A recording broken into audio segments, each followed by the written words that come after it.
अस्सलाम वालेकुम। इस वीडियो में हम देखेंगे how to add sale contract या एक्सपोर्ट सेल ऑर्डर। तो उसके लिए हम यहाँ पे सबसे पहले सेल में जाएंगे।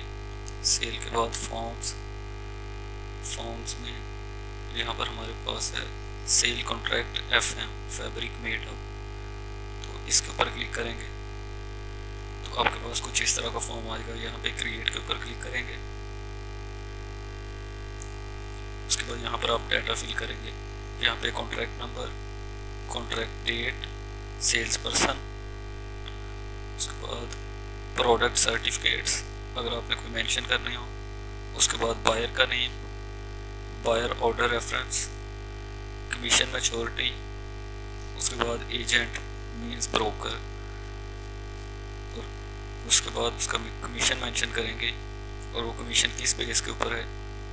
उसके बाद सप्लायर बैंक, उसके बाद टॉलरेंस आप लिखेंगे सिर्फ वर्ड्स में।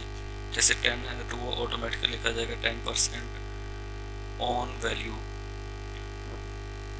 उसके बाद यहाँ पे लोडिंग पोर्ट लिस्ट आ जाएगी। यहाँ से आपकी लोडिंग पोर्ट कौन सी है। लोडिंग प्लेस, ये लोडिंग प्लेस है जैसे ड्राई पोर्ट्स होता है। फैसलाबाद ड्राई पोर्ट से आपने क्लियर करवाई अपनी शिपमेंट, या कराची ड्राई पोर्ट से या लाहौर ड्राई पोर्ट से, तो ये वो वाली लोडिंग प्लेस है।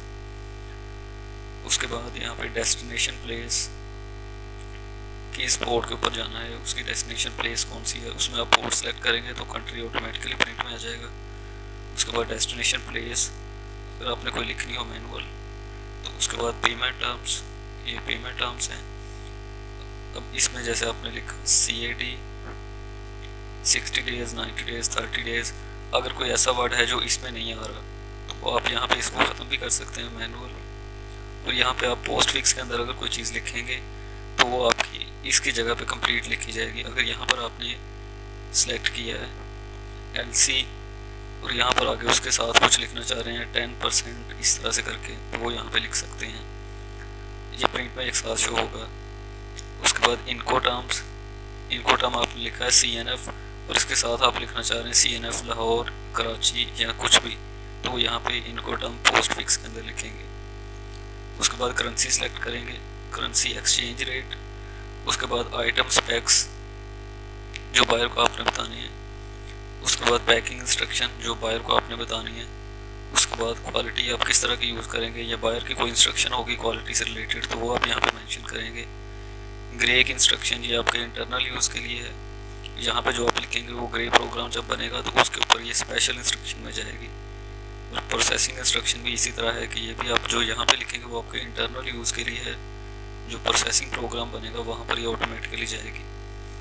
उसके बाद है स्टिचिंग इंस्ट्रक्शन, ये आपने बायर के लिए लिखनी है। उसने बताया कि स्टिचिंग इस तरह से आपने इसकी करवानी है, तो ये उसको बताने के लिए है। और स्टिचिंग प्रोग्राम में भी यहीं से इंस्ट्रक्शन जाएगी। उसके बाद कोई अदर टर्म्स होंगी आपकी बायर के साथ तो वो यहाँ पे मेंशन करेंगे। और यहाँ पे बैंक डिटेल यानी कि बैंक राउटिंग कि आपके 3 बैंक हैं, 4 बैंक हैं, तो वो यहाँ पे आपको लिस्ट मिलेगी, उस लिस्ट में से आप सेलेक्ट करेंगे। और ये सारा डाटा फीड करने के बाद आप क्रिएट के ऊपर क्लिक करेंगे तो एक डमी डाटा मैंने ऑलरेडी फीड किया हुआ है, तो वो कुछ इस तरह से है।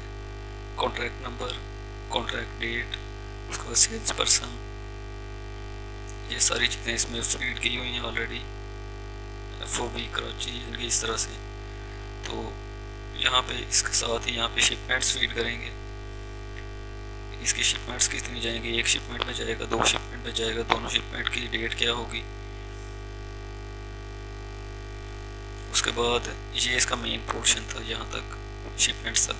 ये आपने सिर्फ सिंपल उसका डाटा फीड किया जो टर्म्स एंड कंडीशन थी उसके साथ बायर के। और यहाँ से इसका प्रिंट देखेंगे तो यहाँ से ऊपर आइटम स्पेक से ऊपर वाला ये वाला इतना portion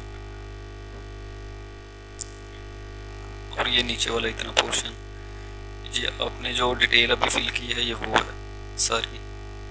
packing detail, stitching instruction, quality detail, final destination, port of loading, commission, और ये जो आइटम डिटेल है ये सारी चीज़ें आपने लिखनी है। उसके बाद आपने यहाँ पे आइटम फीड करनी है। अगर आपका फैब्रिक होगा तो आप इसके ऊपर क्लिक करेंगे, यहाँ से आपने फैब्रिक ऐड करना है तो उसके लिए आप यहाँ पे प्लस के ऊपर क्लिक करेंगे और यहाँ पे क्वालिटी सेलेक्ट करेंगे कि आपकी कौन सी क्वालिटी है। उसकी फिनिश विड्थ क्या होगी, उसके ऊपर प्रोसेस टाइप आपने क्या करवाना है, उसके बाद डिज़ाइन उसका किस तरह का होगा, उसके बाद वेरिएंट, उसके बाद कलर उसका किस तरह से होगा, पैकिंग रूल होगी बेल कॉटन, उसके बाद आर्टिकल मैनुअल देंगे अगर कोई लिखना है आपने, क्वांटिटी कितनी उसकी आप करवा रहे हैं, यूनिट ऑफ मेजरमेंट इसका लिखेंगे क्वांटिटी का, मीटर या यार्ड, क्योंकि ये फैब्रिक है तो उसका रेट लिखेंगे, यहाँ पर फिर उसकी वैल्यू बन जाएगी। और जब ये एंट्री आप कर लेंगे तो इसको आप सेव करेंगे ऐसे, और सेव करने के बाद इसकी शिपमेंट बताएंगे कि ये वाला फैब्रिक है ये हमारा कब तक जाएगा। जब इसके ऊपर क्लिक करेंगे यहाँ से तो एक तो आपकी ऑलरेडी जो शिपमेंट होगी उसकी डिटेल यहाँ पे आ रही होगी, उसको आप सिलेक्ट करेंगे और फिर वहाँ से उसकी डेट आ जाएगी। अगर आप डेट चेंज करना चाह रहे हैं तो चेंज कर लेंगे और क्वांटिटी यहाँ पे लिखेंगे, अगर क्वांटिटी इससे ज़्यादा नहीं लिख सकते यहाँ पे।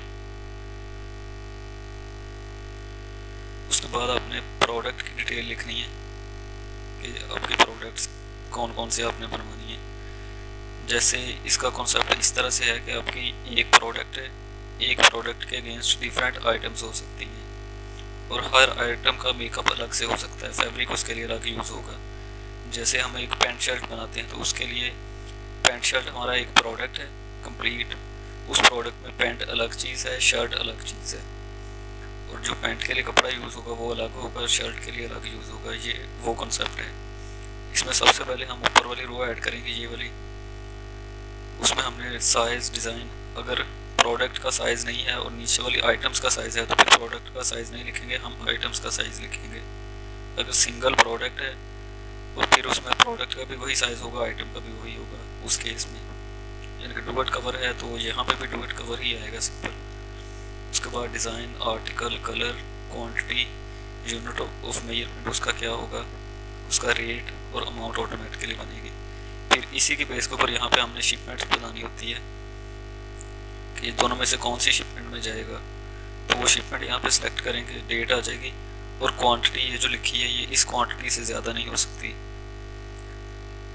यहाँ पे जैसे आपने प्रोडक्ट आइटम लिखनी है तो उस आइटम के अगेंस्ट आपने यहाँ पे उसका फैब्रिक भी बताना है कि इस आइटम को बनाने के लिए मेरा ये फैब्रिक यूज़ होगा, उसमें process, design, version, colour, cutting direction क्या होगी, उसकी कंजम्पशन क्या होगी, और कंजम्पशन के बेस के ऊपर ये ऑटोमेटिकली सिस्टम कैलकुलेट करेगा कितना फैब्रिक हमें रिक्वायर्ड है। फिर इसके बाद नीचे वाली आइटम के ऊपर क्लिक करेंगे तो ये आपकी डिटेल आ जाएगी। और अगर इसी तरह आप इसको कॉपी करना चाह रहे हैं, जैसे ये आपने एक लाइन फीड कर ली और उसमें सिर्फ आपने डिज़ाइन चेंज करना है, बाकी कुछ भी डाटा चेंज नहीं करना, आपका सेम है, तो अब यहाँ पे उस लाइन को सिलेक्ट करेंगे और डुप्लीकेट प्रोडक्ट के ऊपर क्लिक करेंगे। जैसे लेमन 2 दफ़ा आ रहा था तो लेमन 3 दफ़ा आ रहा है यहाँ पे, तो उसने कंप्लीट डाटा यहाँ पे कॉपी कर दिया। अब उसमें आपने डिज़ाइन चेंज करना है, कोई कंजप्शन चेंज करनी है, कोई भी चीज़ चेंज करनी है तो नीचे वाली एंट्री में कर सकते हैं, इनको आपको कंप्लीट एंट्री नहीं करनी पड़ेगी उसकी। ये हमारे यहाँ तक प्रोडक्ट हो गया। उसके बाद इसी तरह फिर रेडीमेड हम फीड करेंगे। इन सब के बाद हम यहाँ पे ग्रे प्रोग्राम के ऊपर क्लिक करेंगे, उसके बाद यहाँ पे क्रिएट के ऊपर क्लिक करेंगे। क्रिएट में हम कॉन्ट्रैक्ट नंबर हमारा ऑलरेडी आ रहा होगा, grey program number auto system लगाएगा, उसके बाद शिपमेंट डेट यहाँ पे आ रही होगी। रिमार्क्स में अगर कोई आपने मेन पे इंस्ट्रक्शन दिए होंगे तो यहाँ पर आ जाएंगे। उसके बाद आपने यहाँ पे क्रिएट के ऊपर क्लिक करना है। इस तरह के जितने भी फॉर्म्स होंगे उसमें मेन क्रिएट के बगैर डिटेल फीड नहीं हो सकती। तो जब आपने ये प्रोसेसिंग प्रोग्राम जनरेट कर लिया तो आपने यहाँ पे क्रिएट कर लिया, आपने यहाँ पे जनरेट के ऊपर क्लिक करना है। तो यहाँ पे इसने ऑटोमेटिकली बना दी क्वांटिटी कि ये वाली एक क्वालिटी आपकी, अगर बैकएंड पे क्वालिटीज डिफरेंट होती तो यहाँ पे डिफरेंट बताता, और वहाँ पर क्वालिटी एक ही थी तो उसकी इसने टोटल निकाल लिया कि इसके ऊपर प्रोसेस क्या करवाना है। एक ही प्रोसेस मेंशन था सारी क्वालिटीज़ का। क्वांटिटी टोटल हमें रिक्वायर्ड है 25,800 क्वांटिटी हमें रिक्वायर्ड है। उसमें अगर प्लस माइनस होगा कि 10% हमने प्लस करना है तो यहाँ पर प्लस पे क्लिक करेंगे तो वो अपडेट हो जाएगा। उसके लिए वार्प वेफ्ट कितना रिक्वायर्ड है ये सिस्टम ऑटोमेटिकली कैलकुलेट करेगा और इसको हम यहाँ पे सेव कर लेंगे। ये हमारा ग्रे प्रोग्राम जनरेट हो गया। इसी तरह फिर हमने ग्रे प्रोग्राम के बाद ग्रे प्रोग्राम से प्रोसेसिंग प्रोग्राम बनाना है। तो तो यहाँ पे प्रोसेसिंग प्रोग्राम लिखा है, इसके ऊपर क्लिक करेंगे। उसके बाद यहाँ पे क्रिएट के ऊपर क्लिक करेंगे तो ये हमारी शेड मैचिंग या वहाँ पे स्पेशल इंस्ट्रक्शन जो लिखी थी वो यहाँ पे ऑटोमेटिकली आ गई। डेट यहाँ पे हम चेंज कर सकते हैं और यहाँ पे क्रिएट के ऊपर क्लिक करेंगे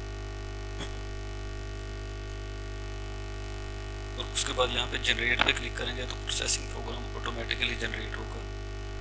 प्रोसेस यहाँ पे चल गया, इसको एक दफ़ा रिफ्रेश करेंगे तो ये आपका आ गया कि दो क्वालिटीज़ हैं हमारी डिफरेंट, एक का डिज़ाइन अलग है, दूसरी का डिज़ाइन अलग है।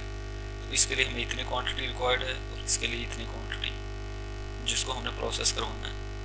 और प्रोसेसिंग के अंदर अब कुछ चीज़ें ऐसी हैं, जैसे हमने ये ऊपर वाली एक लाइन सेलेक्ट की, इसके प्रोसेसिंग रेट्स हमने बताने हैं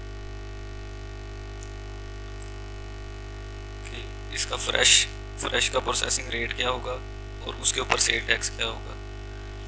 ये यहाँ तक प्रोसेसिंग के रेट्स हैं। इसके आगे बाई प्रोडक्ट्स रेट हैं। जैसे आपने यहाँ पे बी ग्रेड प्रोसेसिंग से आया, उसका प्रोसेसिंग रेट था 10 रुपये, उस पर 18% सेल टैक्स था।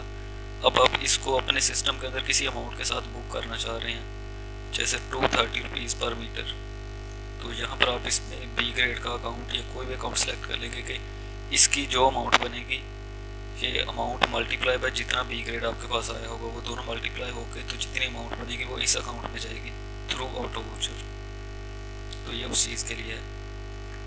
ये प्रोसेसिंग रेट्स सिंगल आइटम के होते हैं। उसके बाद packing rate complete processing program का होता है। पैकिंग रेट के ऊपर क्लिक करेंगे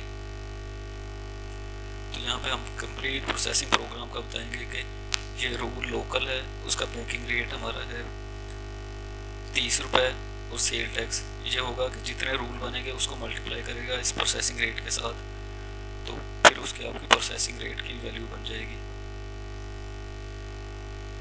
उसके बाद यहाँ पे क्वालिटी पैरामीटर्स वो आपने यहाँ पे डिफाइन करने हैं, जो भी आपने क्वालिटी पैरामीटर्स फीड किए होंगे सिस्टम में। उसके बाद इसके ऊपर ऑपरेशंस कौन कौन से होंगे, जैसे इसके ऊपर सनफ्राइजिंग भी आपने करवाना है, इसके ऊपर आपने ब्लीचिंग भी करवाना है, इस तरह से।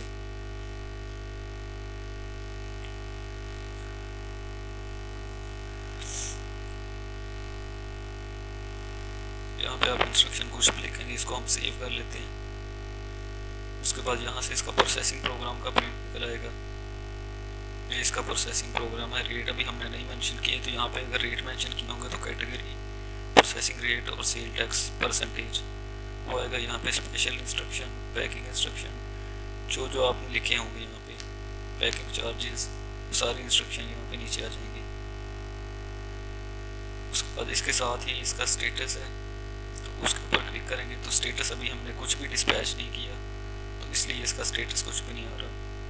तो यहाँ पर अगर मैं आपको ऑलरेडी कोई प्रोसेसिंग प्रोग्राम दिखाऊँ जिसमें स्टेटस भी आ रहा हो, जैसे ये हमारा एक ऑलरेडी प्रोसेसिंग प्रोग्राम बना हुआ है तो इसमें प्रोसेसिंग के रेट्स वगैरह भी मेंशन है, जैसे यहाँ पे प्रोसेसिंग के रेट्स मेंशन है, बाकी सारी चीज़ें मेंशन है। इसमें अगर हम स्टेटस के ऊपर क्लिक करेंगे तो हमारे पास कुछ इस तरह से इसका स्टेटस शो होगा।